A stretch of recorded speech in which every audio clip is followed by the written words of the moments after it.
Mark Allison, Present. Josh Pierce. Present. I'm Beth Deering, I'm present. Danny Hawkins Present. and Brian Dudney is absent. We have a quorum.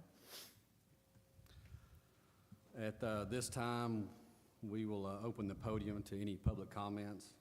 And just a reminder, you have 3 minutes to speak.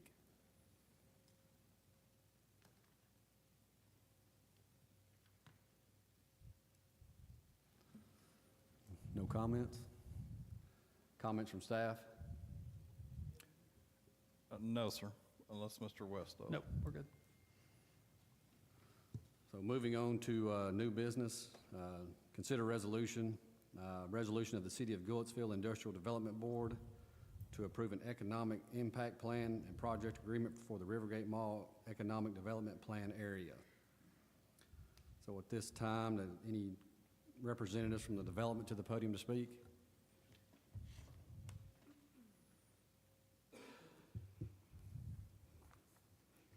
Good evening. My name is Kate Jarash, Director of Real Estate Development at Maris here in Nashville. Thank you, board members, for your consideration of our request, and a very special thank you to Tim Ellis, Madison, Alex, and his team and their team for their careful review and working so diligently with us on this proposal over the last month. They share our vision and recognize the need and the opportunity to create a community asset from a declining property through this public-private partnership. Today, I will introduce you to Maris, the Rivergate project, and discuss the next steps that, with your support, will make this project a reality. First, I'd like to introduce you to Maris, if you're not familiar. We were founded in 1894 and are headquartered in Cincinnati. We're active in 4 markets: Cincinnati, Pittsburgh, Raleigh, and Nashville. We've been in Nashville since 2015 and have developed over 6.6 million square feet of projects, including multiple medical buildings for Vanderbilt, industrial solutions for REI, LBA, Simpson Strong-Tie, Rooms to Go. We built the Louisville Highway Industrial Project here in Goodlettsville, and another multifamily at the Hickory in Hendersonville at Indian Lake Village. Our current projects underway are the Aspire in Midtown, multifamily high-rise, Rock Nashville, just down the road, and Alexander Mobility, also known as Atlas Van Lines in Gallatin. If you've gone past the Rivergate Mall anytime lately, these pictures should not surprise you. Malls are a dying breed all over the country. Vacant storefronts, large vacant boxes are all exist here at Rivergate. There are exceptions, and we do have a couple of exceptions in Nashville, but they are just that, exceptions. At Rivergate, there were major move-outs pre-COVID. The first was Sears in 2019, after 32 years being open on the site. The next was Macy's in early 2020, after 49 years being open on the site between Macy's and Castronaut. Malls have had a rapidly decreasing appeal. The current occupancy at Rivergate is less than 29% and declining. Of course, that means decreased property tax revenue, decreased sales tax revenue due to lack of sales. That was then. Let's talk about the future. This project is the redevelopment of 56.49 acres of the 1971 mall. The undertaking is the abatement, demolition, site grading, utility relocation, and/or new install, road infrastructure, lighting, and landscaping. This follows, if you're familiar with One Bellevue, it follows the One Bellevue example as a successful mall redevelopment. The mix of uses must be a symbiotic relationship for success. The completed project will include a unique mix of uses. Maris will develop some of them and sell pads and work with other developers that have a certain expertise to accomplish this mix. The mix will include commercial, retail, food and beverage, hospitality, office, medical office, multifamily rental, sports and entertainment, and senior housing. One highlight of the project that I'd like to draw your attention to is the transit. We are very excited to work with WeGo to create a highly desirable transit stop on a new circulator route, I never get that right, circulator route that they are creating. A brand new route to bring Goodlettsville to the site And then, if you'd like to continue on to downtown, they will be creating the bus rapid transit stop on Gallatin Pike. It'll be an upgrade from what it is now. So you can continue on to truly connect Goodlettsville to downtown. The bus service will be used by workers on site and to downtown with walkable access to that BRT. It'll bring patrons to the site's shops, restaurants, and entertainment, and residents will be able to commute downtown or go throughout the community, go to work and to special events. Mall redevelopments are much more expensive and a heavier lift than traditional developments due to demolition costs and the infrastructure relocation required. Obviously, in 1970, the code was a little bit different than it is today. Utilities are located all throughout like spaghetti in those parking lots. And in this case, we have a storm line running directly under the mall. That does not come out easily and does not get relocated or upgraded to code easily. We are unable to do a project of this magnitude without a public-private partnership. We are incredibly thankful to the city and to the IDB's consideration of this TIF. So that's the project. And obviously there are some additional benefits that you read in the EIP. There's a property tax increase, a sales tax increase, and an occupancy tax increase. All are not able to happen without the jobs that we are bringing to this site. Nearly 1,000. Lastly, let me address the next steps as you enjoy my pretty pictures of the renderings of what will be there. The preliminary rezone is complete here in Goodlettsville. Thank you. And metro jurisdictions. The final site plan approval and final SP will be submitted for in early June, and demolition and grading permits will follow thereafter. Metro has approved a TIF package, and we will move forward from there. I am truly thankful for your consideration of this project and for your support in moving forward. Am I opening it to questions, or do we want Madison to present? Yeah. That's good. We'll kind of present the actual agreement resolutions and stuff, and then we'll open it up for questions. Great, thank you.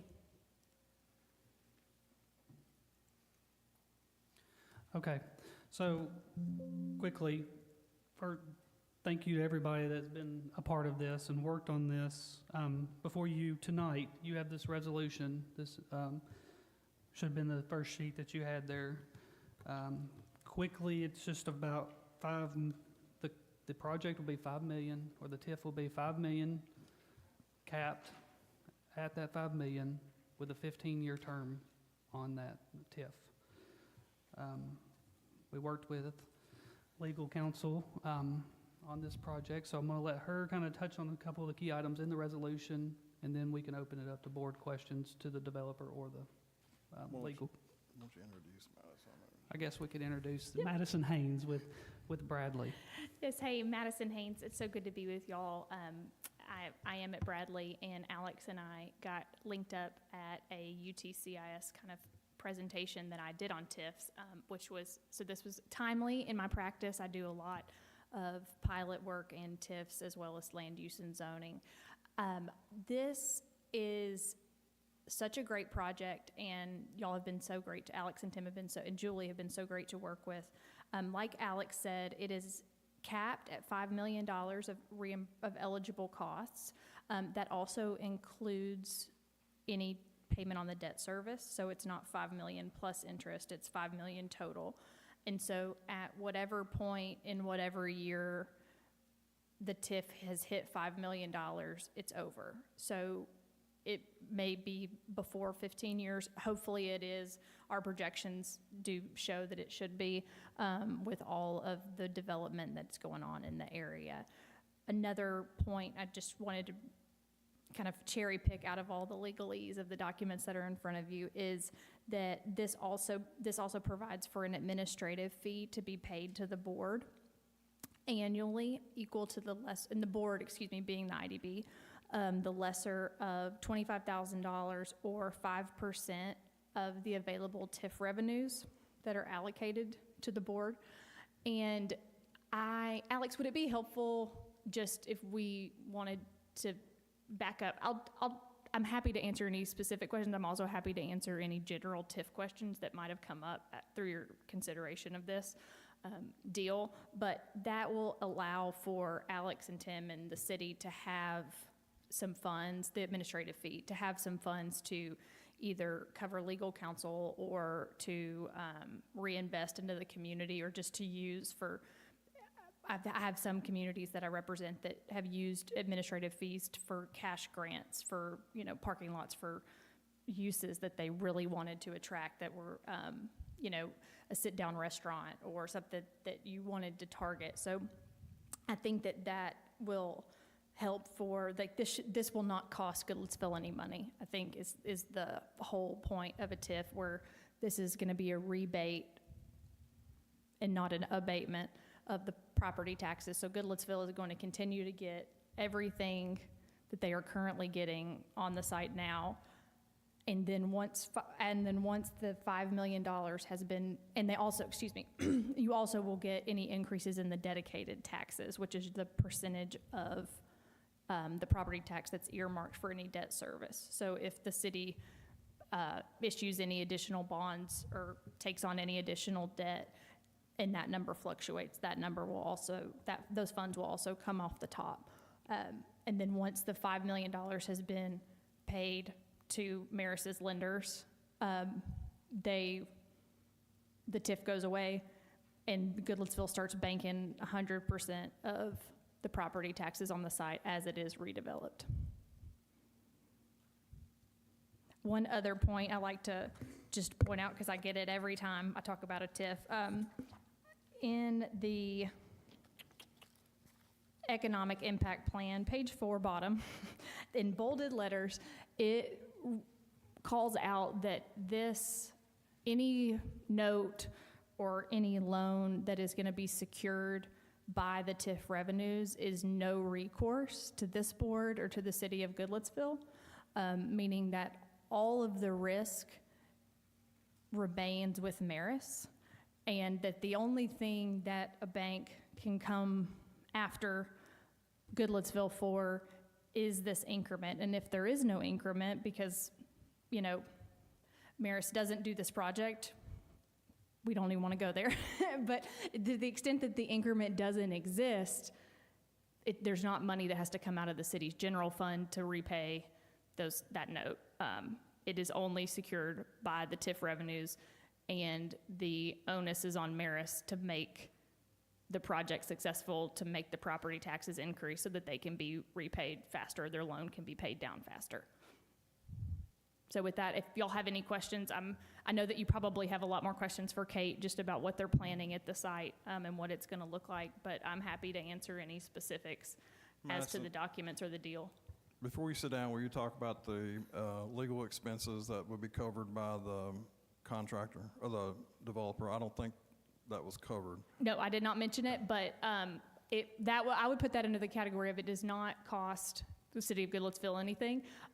They are paying a set fee for our representation of the IDB, as well as kind of a special incentive counsel to the commission as well. And that also will cover expenses to review any financing documents that Maris is going to come to the board with, and that we will have to review and sign off on with their lender, because lender, right? Yeah, not reimbursed, that's what I thought. Just because it's part of such a large hunk with the Metro TIF. This is totally separate from the Metro TIF, which I think is important. It has different terms. Another just item to note is that this TIF, one of the things that Maris has to complete to be eligible is they have to demolish the mall. And so until they demolish the mall, this TIF doesn't exist, and your obligations under these documents, you know, can be terminated. That is just kind of an additional belt and suspenders approach to TIFs, that then if Maris goes away, which we don't go there, but if this project doesn't materialize, at least the mall will be demolished, and that's a huge expense to save off of the next developer that might come in to be able to develop the project.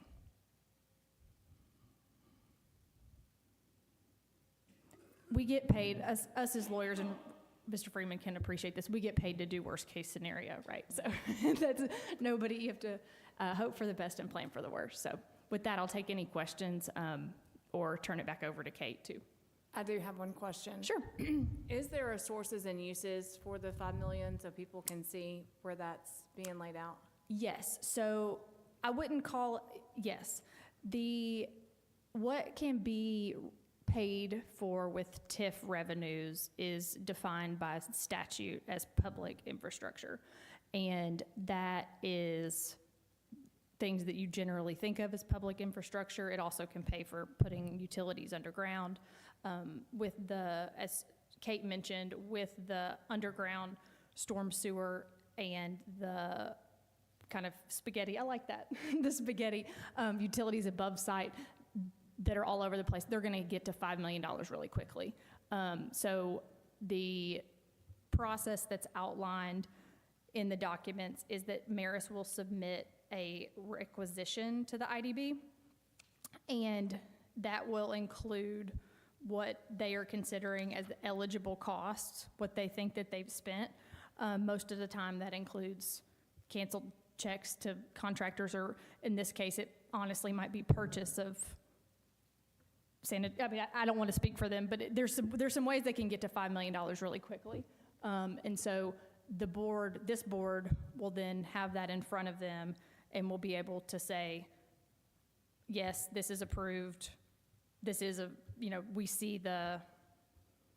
we see where this money is being spent, and yes, we agree that this is public infrastructure, and then that will be approved, and then that approved requisition is kind of the trigger to when the TIF revenue becomes available, because there'll be a timing issue of you all might approve a requisition a lot sooner than the TIF revenues are going to materialize, because a lot of the things that they have as eligible costs are a lot earlier in the project than when the property taxes are going to increase. And so it might be a year, there'll be a timing, but then the IDB has signed off on, yes, this is the $5 million approved requisition. And so when those TIF revenues become available after they get paid, base taxes come out, dedicated taxes come out, and then 100% of the taxes above that would go to pay that approved requisition. So yes, it will be back before this board, and there's some guidelines as to what should be in the approved requisition, but those are typical kind of construction contracts, purchases of sewer pipe, those kind of, you will be able to see what is signed off on before the money goes out the door. And I want to point out one other thing too, that the TIF that would be given by this IDB is solely for the infrastructure inside the city of Goodlettsville. On the other hand, the TIF that is being given by Metro Nashville Industrial Development Board can be used by in both areas. But if it's, for instance, if it's a street within Goodlettsville, it will become our asset and not be a part of our TIF. So it is kind of a win-win in that situation. Yeah, that's a great point, Tim, and I'm glad that you pointed that out. Because yes, there's 60% of the site is in Goodlettsville, but 100% of it's in Metro. And so where they're going to spend money, you guys are gonna get a lot for $5 million in the infrastructure piece. I think we've discussed, Tim, that this is Goodlettsville sewer. And so with the sewer upgrades, that's kind of where we expect the public infrastructure money to kind of be the clearest spent in the city.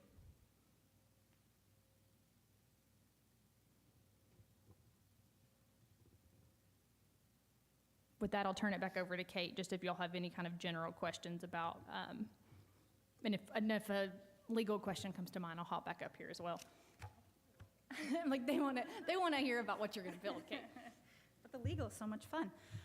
If I can just piggyback on what Madison said, The entire budget for this infrastructure for the whole 50, almost 57 acres is between 35 and $40 million.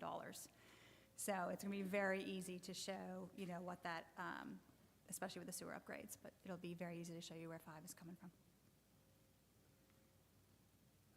I'm going to have another question. Okay. I'm that person.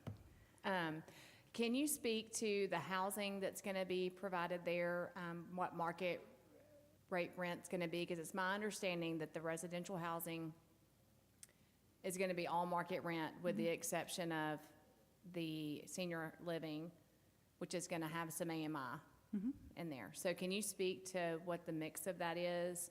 Sure. And what are we talking about with market rate rents? Yep. Awesome. Thank you for that question, because I know that it's on a lot of folks' mind, because there is housing as part of this. It is a portion of that symbiotic relationship that I was talking about in the very beginning. You need the heads and beds to be able to also, you know, use the facilities on site with your, to spend your sales tax, to spend your disposable income. So we have a whole gamut of different housing uses, from the market rate apartments all the way to the senior, and we also have a for-sale townhouse product that is planned here on site.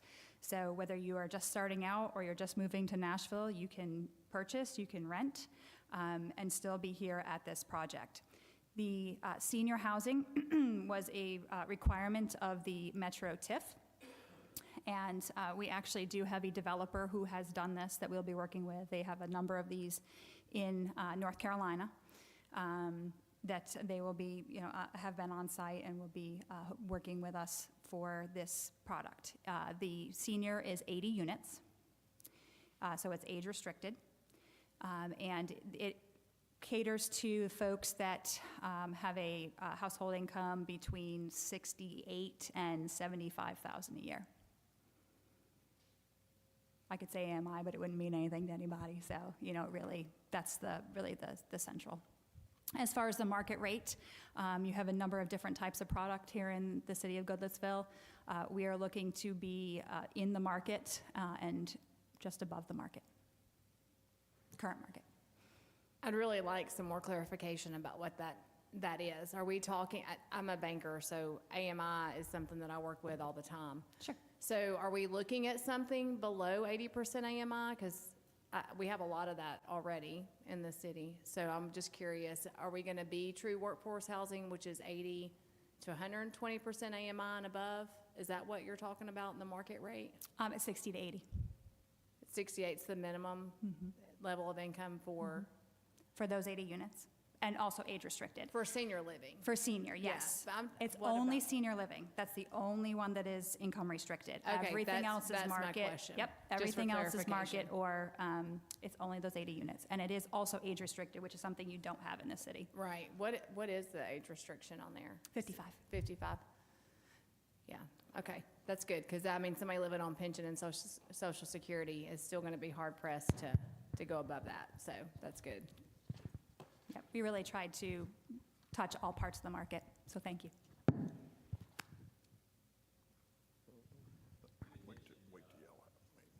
You'd mentioned 80 units. It says right here it was up to 172. Is that the 80 a starting point? It can go up to 172 seniors? So it's an either or. Okay. So what we negotiated was the project one, if you will, that we are going after is those 80 units with that developer. What Metro required is that they need to go for the credits at least twice.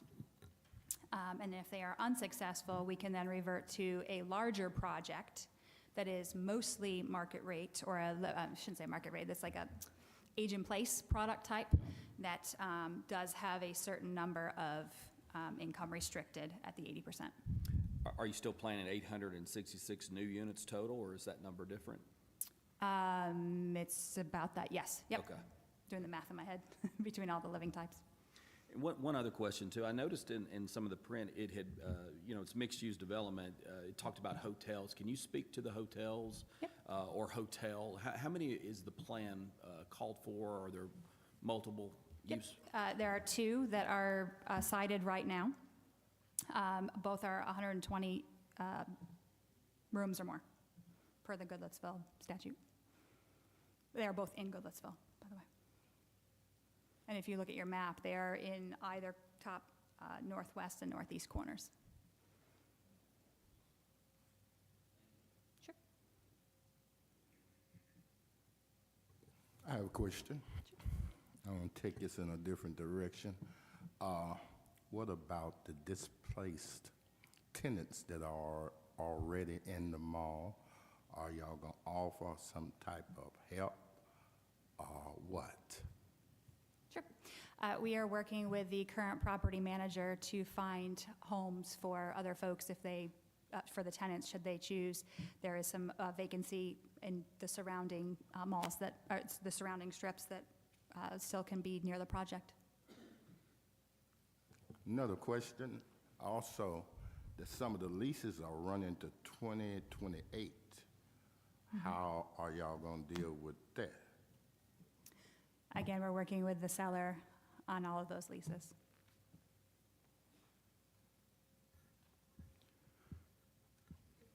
I have a question for you. Sure. Is Dillard going to be the only building that remains when you tear them all down? Is Dillard's? Yes.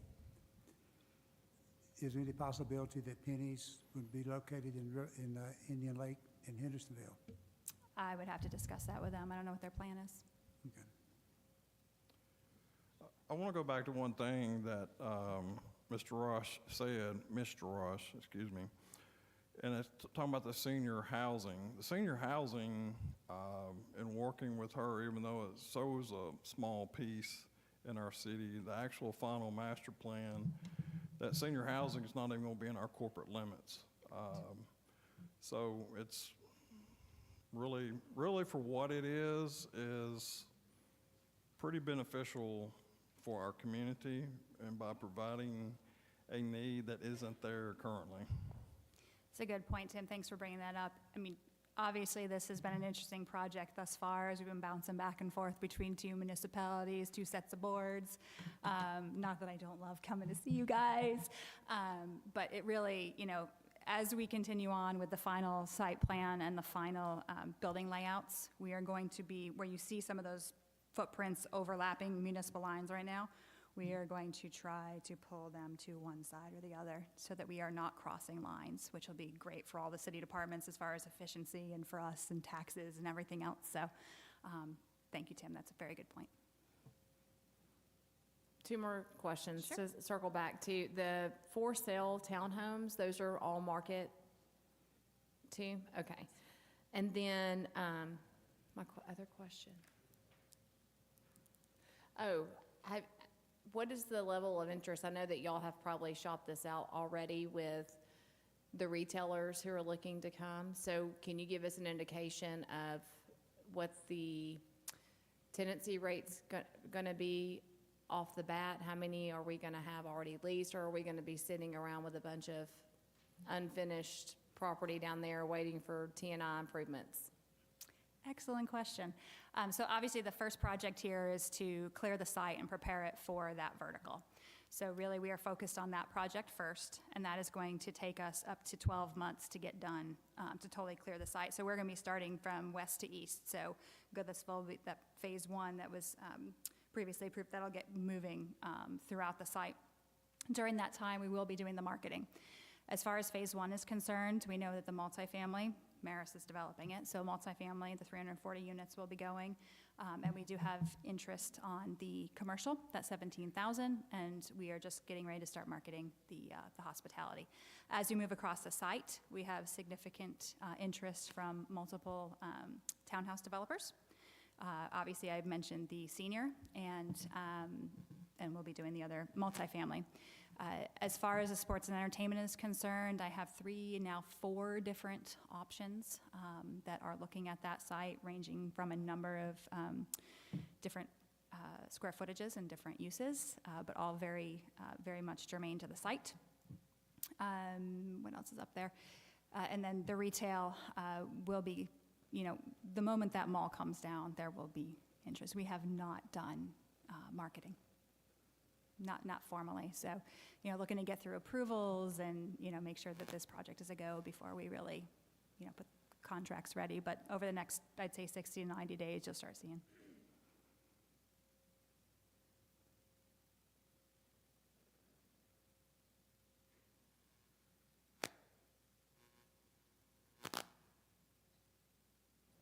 Another question, do you have hotels already lined up to go there?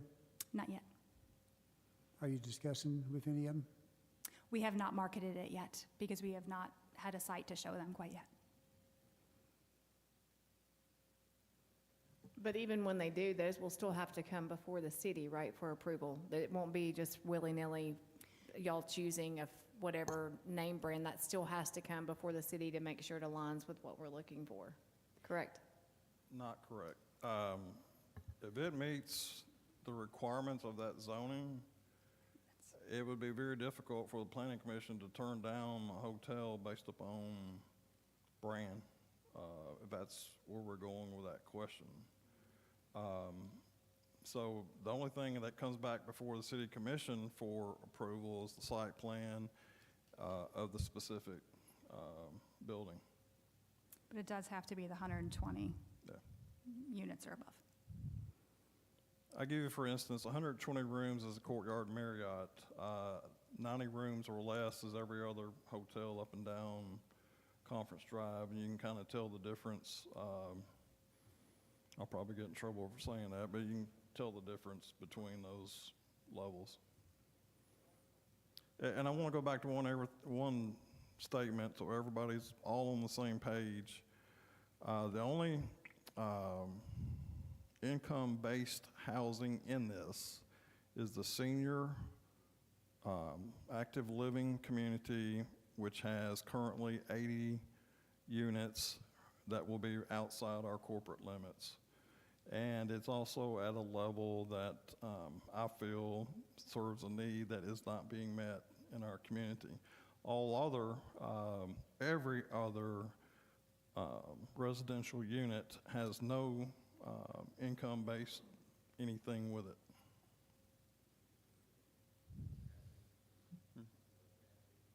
No, none of the others, no.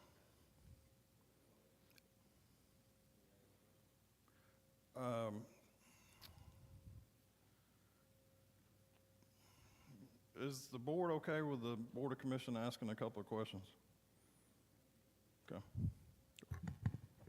I think we all three here on this side have got the same question. On the 80 units on the senior living, you said 68,000 to 75,000. Is the 75,000 a cap?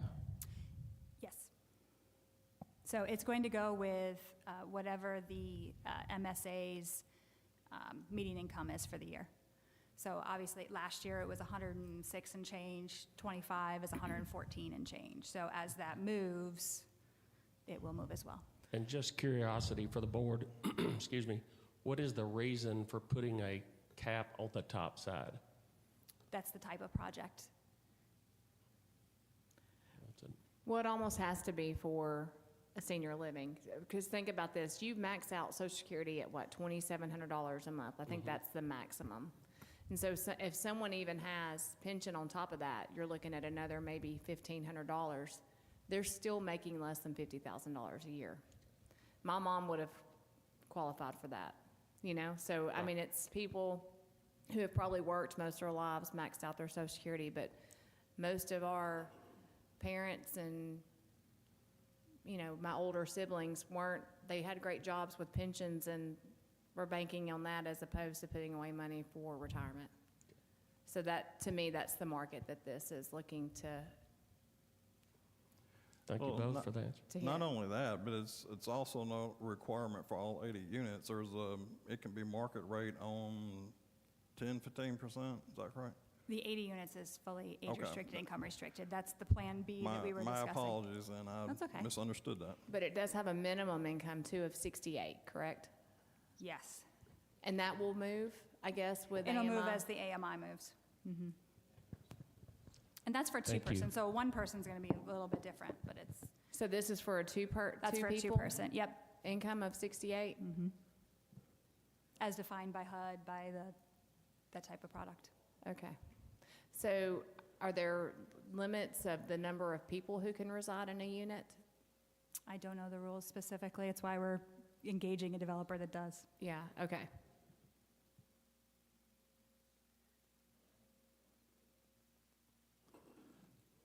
Are you familiar with the area of Greater Middle Tennessee, the Providence development and the Bellevue development?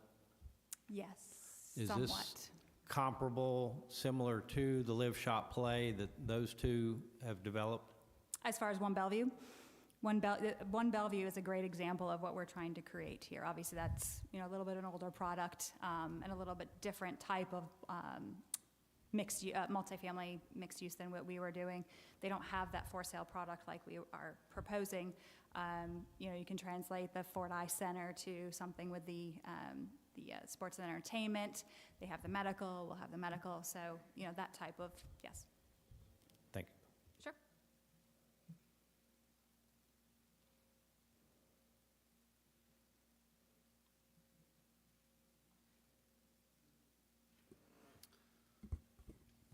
Are there any other questions?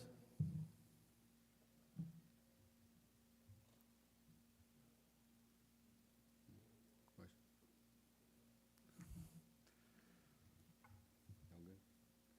So we'll make a motion to approve this resolution. I'll make a motion to approve it. A second. Second. All those in favor? Say aye. Aye. Aye. Any Before I opposed? say aye, I've got to tell this that I'm a tenant in the mall, but I do say aye. Any opposed? All right. Make a motion. Just hearing none, motion approved. Mr. Chairman, since this is what it is, I'd probably recommend doing a roll call vote to make it a little bit more efficient. Okay. When I call your name, please record your vote accordingly. James Darden. Yeah. Jeremy Jones. Yes. Mark Allison. Yes. Josh Pierce. Yes. Beth Deering, yes. Danny Hawkins. Yes. Brian Dudney is not in attendance.